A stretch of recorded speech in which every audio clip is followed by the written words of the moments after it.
আপনাদেরকে একটা সফলতার গল্প শোনাই। সময় সুযোগ থাকলে একটু শুনবেন।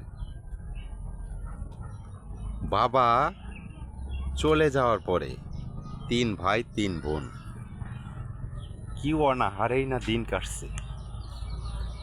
যে অনাহারে দিন কাটছে, এই অনাহারে দিনগুলা যে গেছে, প্রত্যেকটা দিন মনে হয়েছে একটা বছর। দিনগুলা কিন্তু চলে গেছে, কিন্তু কথাগুলো আজও মনে রয়ে গেছে। তে মা বাবারে যারা সেবা করি না বা যত্ন করি না, তাদেরকে কইতাছি। বাবা চলে যাওয়ার পর আমার বয়স ছিল 5 বছর। আমার ছোট্ট একটা বোনের বয়স ছিল মাত্র 6 মাস। আমার বড় ভাইয়ের বয়স ছিল 10 এবং মেজো ভাইয়ের বয়স ছিল 8 এবং আমার যে আরেকটা বড় ভাই ছিল তার বয়স ছিল 7।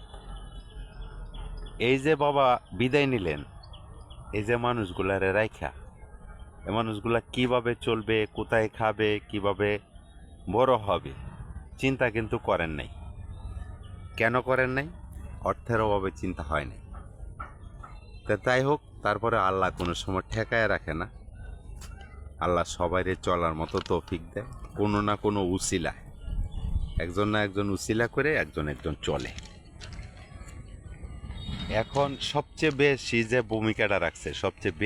ভূমিকাটা রাখছে মানে এই চলার ক্ষেত্রে, সেটা হলো মা। ওনার ভূমিকা অপরিহাস। উনি যে ভূমিকাটা পালছে, উনি ভূমিকাটা রেখে বড় করছে, পালছে, খাওয়াইছে, প্রয়োজনে অন্যের বাড়ির জিয়ের কাজ করছে, অথবা আমাদেরকে দেয়া করাইছেন। কিসের জন্য জানেন? ছেলে মেয়ের একটু বড় করি, এটি যদি একটু বড় হয়, ওরার দিন যদি ওরা দেখতে পারে বা পরিশ্রম করে খাইতে পারে, তাহলে আর কিছু করার নেই। পরিশ্রম করলে অবশ্যই আপনিও সাকসেস হবেন, এটার মধ্যে কোনো মিস নেই। উনি যে পরিশ্রমটা করছিল, উনি সাকসেস হয়েছে। যাই কিছু করুক, ছেলে এবং মেয়েরে সুশিক্ষায় শিক্ষিতও যদি না করতে পারো, কিন্তু লালন পালন করে বড় করছে।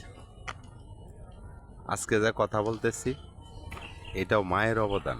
আল্লাহ পাক ওনারে ক্ষমতা দিছিল যে আমাদেরকে কিভাবে লালন পালন করবে, আল্লাহ তালাই তাদের উসিলা হইয়া দাঁড়াইছে।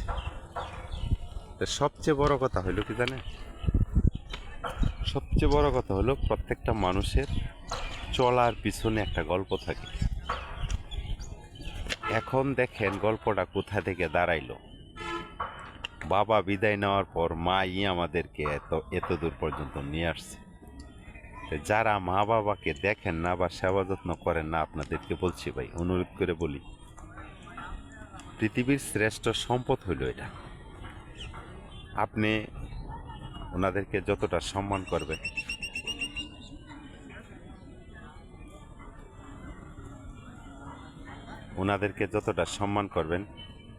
ওনাদেরকে যতটা ভালোবাসবেন, যতটা সেবা যত্ন করবেন, আপনি ঠিক ততটাই সেবা যত্ন পাবেন। একমাত্র মা এবং বাবা, এই দুইজন মানুষই হলো আপনার সফলতার চাবিকাঠি। সবচেয়ে এটাই হলো উত্তম। আমি আবারও বলি, আপনাদেরকে অনুরোধ করে বলবো যে আপনার দ্বারায় বা আপনার ছেলে সন্তান মেয়ে সন্তানের দ্বারায় যেন দাদা দাদি বা আপনার মা কোনো কষ্ট না পায়, বাবা যেন কোনো কষ্ট না পায়। আল্লাহ তাআলা বলছে, তোমার জান্নাত তোমার মা এবং বাবার পায়ের নিচে। জান্নাতের চাবিকাঠিটা যদি আমার ঘরে থাকে, তার সফলতা আমারে ঠেকায় কে? ইনশাল্লাহ ভালো থাকবেন সবাই, সুস্থ থাকবেন। আমি সবসময় দোয়া করি আপনাদের জন্য এবং আমার জন্য দোয়া করবেন।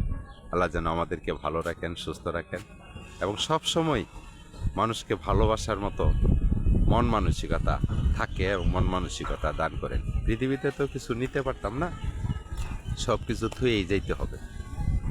বাবা চলে গেছেন, মা এখনও আছেন, ভাই চলে গেছেন, দাদা চলে গেছেন, আমাদেরকেও চলে যেতে হবে। যাক, এমন কোনো কিছু করব না যাতে মানুষের মনে আঘাত লাগে, মানুষের মনে কষ্ট লাগে এবং মানুষ অভিশাপ দেয়। এগুলা কাজ থেকে যেন আমরা বিরত থাকি। ভালো থাকবেন সবাই।